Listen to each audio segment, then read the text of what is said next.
Bom, mas isso é parte do problema que vai nos explicar as 4 ou 5 categorias de lagos que o Pantanal tem.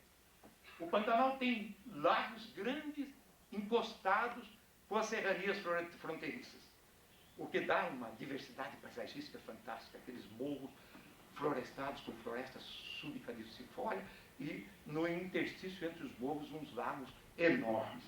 Por que formaram-se os lagos maiores exatamente na fronteira? É uma questão um pouco complexa para explicar. Mas vejam, o nível de Cuiabá, que se desenvolve no bordo do Pantanal, a 220, 250 metros, ele entra muito do lado da Bolívia. E alguns rios da Bolívia são rios que entram por verdadeiros abismos cársticos e vão sair aqui na beira do Pantanal. Os portugueses conseguiram dominar o Pantanal como um todo. É incrível como, onde para a linha de fronteira, começa outro tipo de margem, de geologia, etc. E o resultado é que muitos rios de lá vêm aqui. Aí um professor nosso, antigo professor Otávio Barbosa, dizia: provavelmente houve alguma dissolução cárstica aqui para explicar esses lagozinhos médios do Pantanal chamado Paiaguás. E agora, com as fotografias e as imagens de radar, nós sabemos que o cárcere aconteceu aqui. Então, num certo momento, esta região que foi corroída por dissolução cárstica e porque o leque aluvial empurrou águas entre Corumbá e esse conjunto, as águas ficaram retidas aqui. Certo? E quando veio o clima mais úmido, esses lagos ampliaram-se de tamanho. Então, os maiores lagos do Pantanal estão colocados assimetricamente na região que precede esses morros. Depois tem os laguinhos da região da Niecolândia, já descritos aqui. Depois tem os lagos médios ainda, cuja origem nós não sabemos, chama-se Pantanal de Paiaguás. E, finalmente, tem um lago aqui barrado por um dique de rio, que é o Chacororé, que é uma exceção. E tem uns lagos que são muito conhecidos na literatura geomorfológica, que são os lagos em forma de ferradura. São meandros, vou fazer aqui uma brincadeira. Vou dar a nomenclatura dos meandros, estão aparecendo muito na novela Pantanal. Né? Então, todo meandro tem um lóbulo interno, tem um dique vaginal com uma pequena barranca, esse lóbulo interno é arenoso e tem um pedúnculo. Se um dia o rio, para encurtar caminho, conseguir romper o pedúnculo, sobra um braço que começa a morrer, porque logo aparece um dique, um point bar, uma restinga fluvial que fecha um bordo e fecha outro bordo, e aí então resta um lago em forma de ferradura. Os americanos chamam isso de Oxbow Lake, né? São os famosos Oxbow Lakes. Então nós temos 4 padrões de lagos: os grandes, os pequeninos, os Oxbow Lakes e os médios do Paiaguás. Fora isso, um caso anômalo, que é a grande lagoa do Chacororé. Cada uma dessas lagoas tem condições de ecossistema muito diversificados.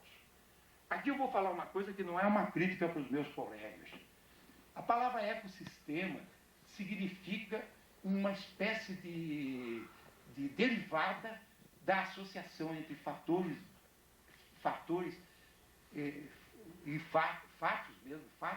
abióticos com a exploração biológica dos terrenos.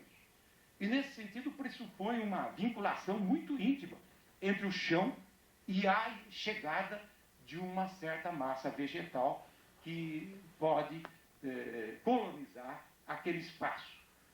O Pantanal, muita atenção para isso, hein? O Pantanal é um só sistema hidrológico. Ele tem 125 mil quilômetros quadrados de área na sua área aluvial, com esses leques todos, mas tem 495 mil quilômetros quadrados de área de tributários no seu entorno.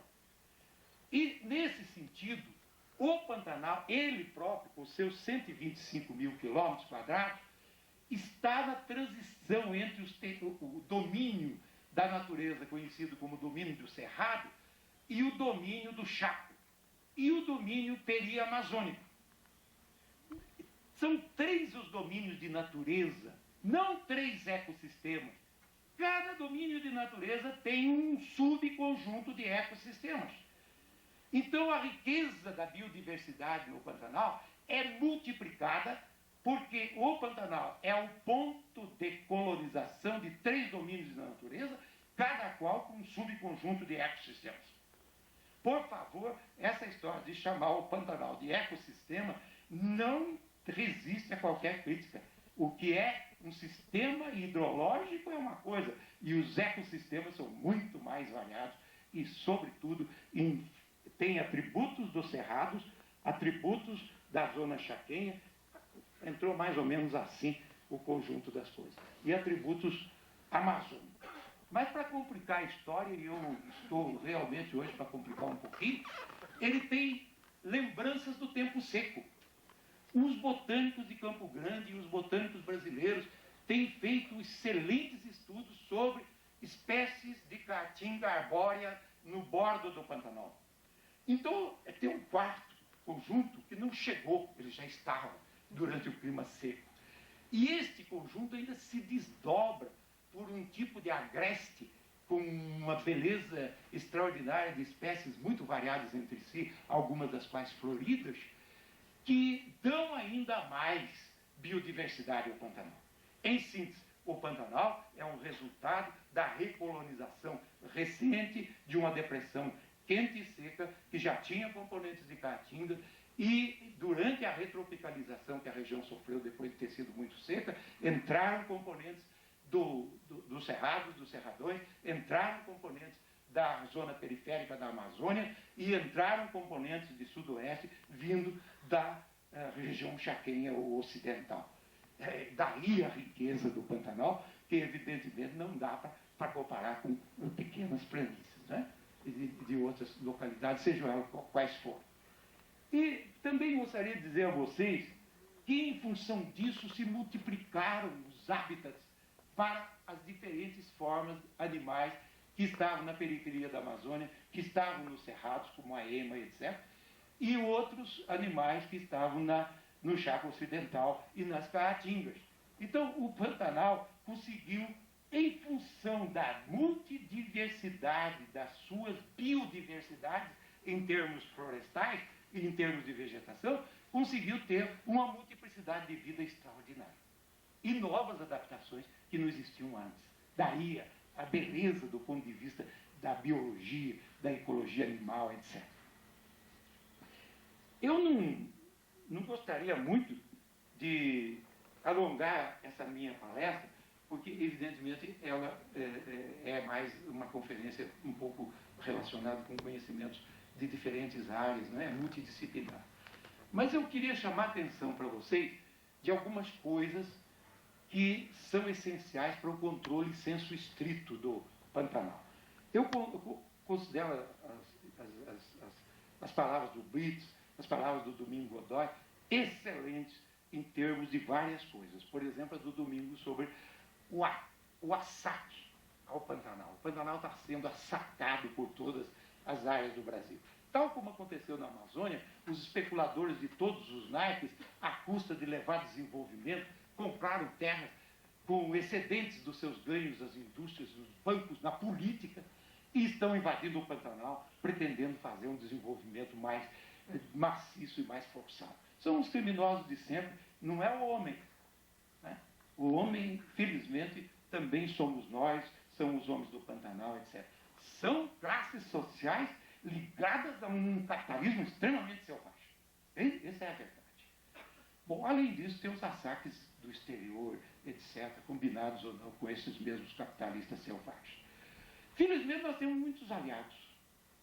Temos os aliados do novo ambientalismo brasileiro, que é muito forte. Vai ser um pouquinho difícil que essas organizações que estão querendo vender dragas para acelerar a predação no Pantanal vencer os ambientalistas brasileiros. A não ser que mudasse o regime, voltasse uma ditadura, e aí, ao invés de prender todos os socialistas brasileiros, prendesse os socialistas e mais os ambientalistas. Mas a dinâmica da sociedade brasileira não vai permitir isso, se Deus quiser. Então, as coisas que foram ditas aqui são todas verdadeiras, mas nós temos que fazer um plano para o Pantanal, começando da cabeceira desses rios que perfazem 495 mil quilômetros quadrados de área. São estes rios que estão trazendo uma poluição agigantada de agrotóxicos para dentro das águas.